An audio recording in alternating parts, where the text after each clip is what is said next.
Neste vídeo nós vamos falar, pessoal, sobre a ditadura dos imunizantes. Vocês se lembram aí, aquele fique em casa, né? Foi determinado que as pessoas ficassem em casa, que usassem aquele pano na cara e tantas outras arbitrariedades que foram feitas, né? Inclusive a obrigatoriedade das picadinhas, né? Se você fosse servidor público, então não tinha como fugir, você tinha que tomar. Graças a Deus, nessa época eu já me aposentei, logo que começou a pandemia, me aposentei e me livrei dessa. Então, aquelas pessoas que não queriam se submeter às picadinhas, ser cobaia dessa turma aí, eram chamados então de negacionistas. E o líder do negacionismo aqui no Brasil era o presidente Bolsonaro, porque o presidente Bolsonaro defendia o tratamento precoce e tinha algum receio dos imunizantes sem todos os testes realizados. E agora nós temos aí, vou mostrar para vocês daqui a pouco uma matéria, já tem cientista aí dizendo que o negócio acabou não sendo muito bom, tá? Mas antes eu vou mostrar aqui dois casos. Vou mostrar um caso de 2022 lá dos Estados Unidos e vou mostrar um agora recente aqui no Brasil. Nós tivemos nos Estados Unidos, nesse caso que eu vou mostrar para vocês, um rapaz que acabou perdendo a vida em decorrência do imunizante. E no Rio Grande do Sul nós temos um caso onde o estado do Rio Grande do Sul tomou a guarda de duas crianças dos seus pais, e os pais estão proibidos até de falar sobre o assunto. É um negócio bizarro o que está acontecendo lá em Arroio Grande, no Rio Grande do Sul. Então eu vou falar sobre isso e vou falar também sobre uma jornalista militante que você vai assistir ao vídeo e você vai ficar enojado de ver o nível de militância desta jornalista. Ela se diz jornalista, né? Então vamos falar sobre esses assuntos. Antes eu peço a vocês que observem se estão inscritos aqui no canal. Se não tiver, clique aí no botão inscrever-se, se inscrevam aí. Se você tiver no computador, é desse lado. Se tiver aqui no celular, é desse lado de cá, se não me engano. E aí não se esqueça também de ativar ali o sininho das notificações para que você seja notificado sobre novos vídeos que eu poste aqui no canal. E também deixa aí o seu like e faça os seus comentários, que é muito importante. Quero começar mostrando para vocês este vídeo aqui lá dos Estados Unidos, onde um jovem acabou perdendo a sua vida. Vamos ver aqui o vídeo. The rare complication to the COVID-19 vaccine turned deadly for the Watts family of Lockwood. Their son George died at just 24 years old after receiving the Pfizer-BioNTech COVID-19 vaccine, according to the autopsy report from the county coroner. 18 News reporter Tara Lynch investigates and shares his story. George Watts Jr. was a college student. Described as a homebody, he loved playing video games and being with his family. He's funny. Kind of shy. You get to know him, and he's a jokester and quick-witted kid. He wanted to take classes in person. To do that, he needed to be vaccinated, so he scheduled his COVID vaccine appointments. First dose in August, his second in September. He wanted to get that one because that one was FDA approved. George Jr. started to feel sick. I noticed he was when he started getting a puffy in the face, like a sinus issue. So, and plus he had a cough, and I decided to take him to the emergency room to see what was going on. That's where he was given antibiotics to treat a sinus infection. But a week later, George Jr. was still sick, so they went back to the ER. After that second visit, his symptoms got worse. So another week goes by and he's getting worse, and his cough is getting worse. He's coughing up blood. His feet are hurting, his hands are hurting, his teeth are hurting. But then, the unthinkable. And I told him that I was going to take him to the emergency room the next day after I got out of work.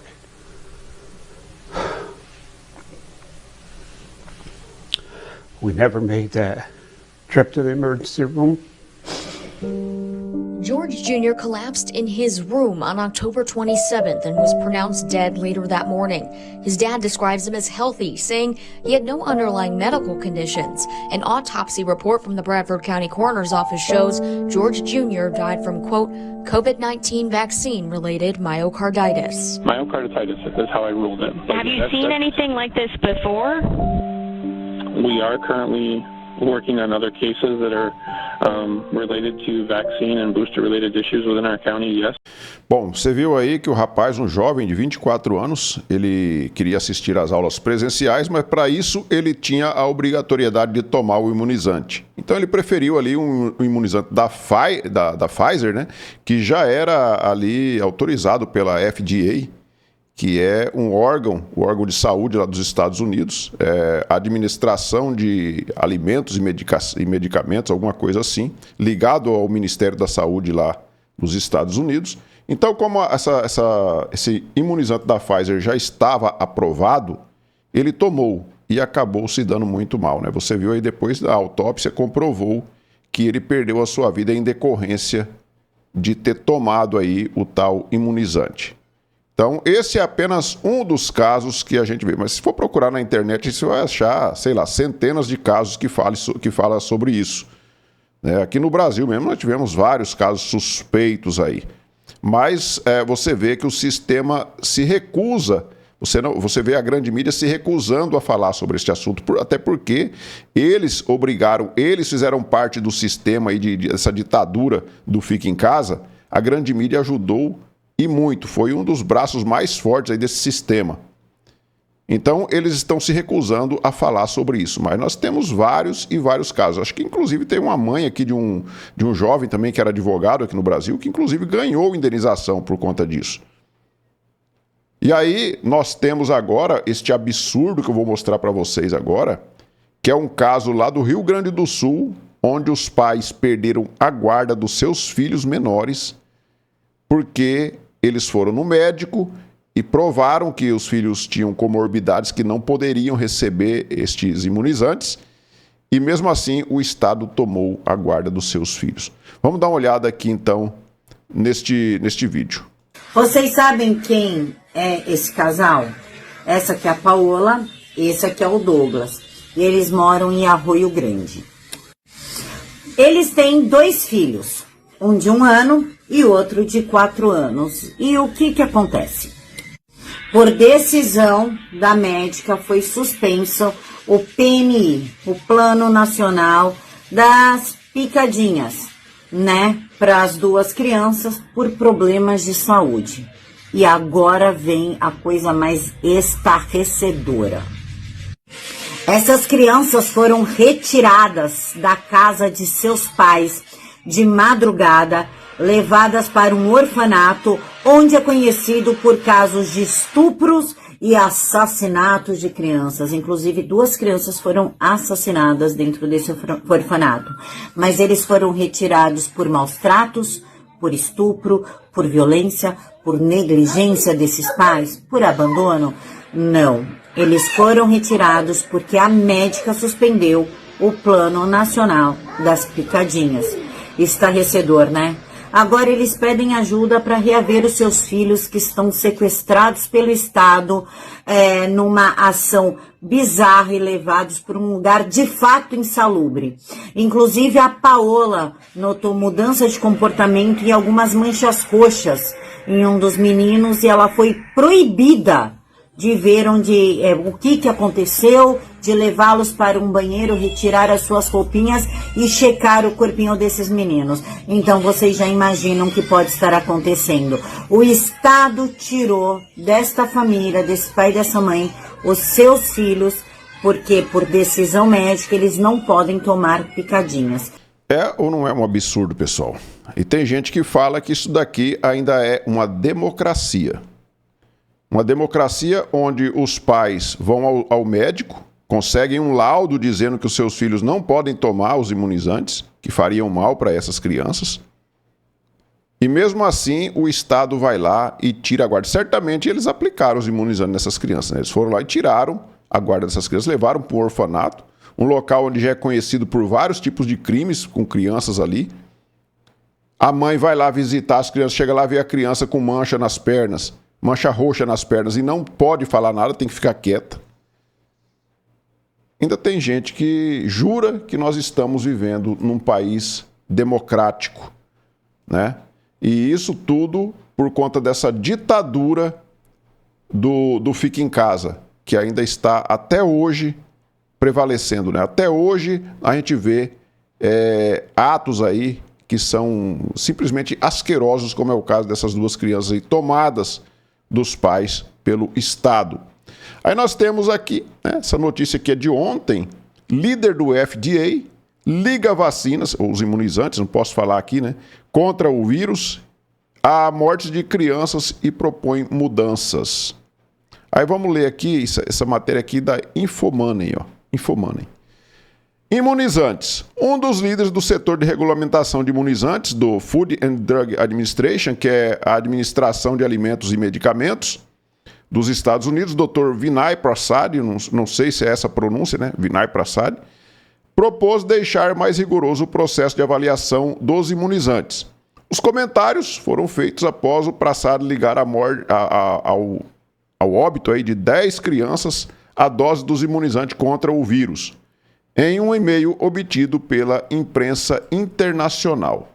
A tese não foi divulgada publicamente em nenhuma revista científica com revisão por pares, assim como detalhes sobre os óbitos ou sobre os imunizantes envolvidos também não foram informados por Prasad.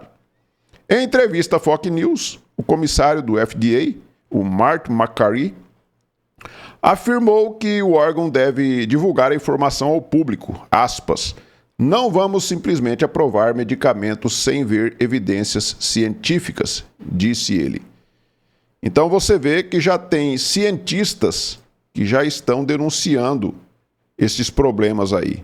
E aquela turma que vivia nos chamando de negacionistas e que vivia falando em ciência, eu espero que agora, com um cientista falando, eles comecem a acreditar, né? Eles comecem a levar mais a sério esse tipo de problema.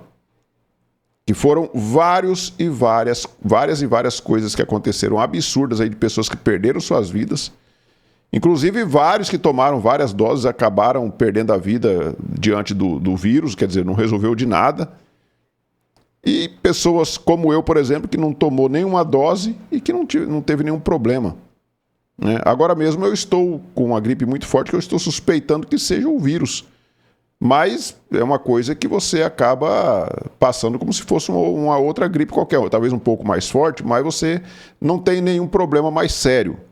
Agora, você tomar um imunizante, um medicamento, sei lá, que você não tem ainda todos os testes realizados, apesar de aprovado às pressas ali, isso não é muito mais perigoso do que você correr o risco de enfrentar e de fortalecer sua imunidade. Como dizia o Bolsonaro, né? Fortalecer sua imunidade, fazer o tratamento precoce, mas ele era tratado aí como um genocida. E eu vou mostrar para vocês agora uma das pessoas que sempre tratou o Bolsonaro como genocida e você vai ver agora o nível de militância dessa pessoa que se diz jornalista. Então assista aí o vídeo da Adriana, acho que é Adriana o nome dela, Adriana Araújo, lá da Band, é uma jornalista da Band. Olha só o nível de militância dessa mulher. Enquanto o ex-presidente Jair Bolsonaro estiver preso, a gente vai noticiar e vai escutar os filhos dele, a família, dizendo que ele está muito mal, que ele não tem condições de ficar preso e que ele deve retornar à prisão domiciliar, mesmo após o episódio da tornozeleira eletrônica derretida. A compaixão que o Bolsonaro não teve com as vítimas da Covid, quando entregava cloroquina para a EMA, quando imitava pessoas morrendo sem ar, e com todos os atos que ele tomou durante a pandemia, a compaixão que ele não teve com os pacientes da Covid, com os familiares de quem perdeu seus parentes na Covid, a família agora considera que ele é merecedor de compaixão, porque é uma pessoa que de fato tem um problema de saúde depois que foi esfaqueado, vítima de um atentado. E eu queria dizer para vocês, Bolsonaro merece compaixão se ficar comprovado que ele de fato não tem condições de ficar preso. Ah, ele não teve compaixão com as vítimas da Covid, mas merece compaixão? Sim, porque justiça não se faz como vingança. Fazer justiça não é fazer vingança. Então, se ficar comprovado, do ponto de vista médico, por uma junta de profissionais, que de fato ele não tem condições de seguir numa cela, mesmo que uma cela especial na sede da Polícia Federal, ele merece a compaixão. Agora, médicos têm que dar o veredito final. E um outro detalhe que a família Bolsonaro parece que ainda não entendeu e precisa entender. Cadeia não é salão de festa. Cadeia não é praça de alimentação de shopping. Não é sala VIP de aeroporto. Cadeia é cadeia. Tem regra, tem limite e tem que ser seguido. Seja na carceragem da polícia ou numa prisão domiciliar. Você vê o tamanho do nível de militância dessa mulher e o ódio que ela sente do presidente Jair Bolsonaro. Primeiro, ela falou aqui que é da tornozeleira derretida. Primeiro que o presidente Bolsonaro não era para estar usando tornozeleira. Ele estava ali numa prisão domiciliar totalmente ilegal. Ele não tinha sido nem denunciado pela Procuradoria-Geral da República. E ficou mais de 100 dias em prisão ilegal. Prisão domiciliar ilegal. Não que essa outra agora não seja ilegal também, por conta desse processo fake aí do tal da tentativa de golpe. Mas aquela lá não tinha nem denúncia da PGR, por mais absurda que a denúncia fosse, não tinha. Então ele não era para estar usando tornozeleira, só que a militante não vai jamais falar sobre isso. Depois ela falou de Bolsonaro imitando pessoas com falta de ar. Isso daqui o pessoal da extrema esquerda usou pra caramba e usa até hoje. Até hoje eles acusam o presidente Bolsonaro de imitar as pessoas com falta de ar. E eu vou mostrar para vocês aqui o vídeo completo, ou pelo menos uma parte do vídeo onde eles fizeram o recorte dele, né? Eles recortaram uma pequena parte deste vídeo aqui. E diziam que Bolsonaro estava fazendo chacota com as pessoas com falta de ar. Vamos assistir, então, a parte desse vídeo aqui, onde eles retiraram aquele recorte do vídeo. Vamos ver. Milhares de pessoas têm se socorrido desse tratamento inicial e dão um testemunho que se curaram. E existe, eu não sei se está dividido ou não, mas são quase em torno de 500 mil médicos no Brasil, e tem dezenas de milhares de médicos que são favoráveis ao tratamento inicial. E a gente vê a declaração nas mídias sociais, tal cidade, tá, não tem tantos meses ou tantas semanas, não tem ninguém foi hospitalizado. Então isso é uma maneira de você se observar o que está acontecendo. O apelo que eu faço aí, que aqui é contra, tá? Sem problema, se tu começar a sentir um negócio esquisito lá, tu segue aí a receita do ministro Mandetta. Você vai para casa, quando você estiver lá, falta de ar, você vai para o hospital. Eu perguntei para o Mandetta na época, Mandetta, o cara com falta de ar, ele vai para o hospital para fazer o quê? Para ser entubado. Meu Deus do céu. Se existe uma possibilidade, igual a ZT no passado, que num primeiro momento deu certo. Se existe outra forma de tratamento, faça uso disso.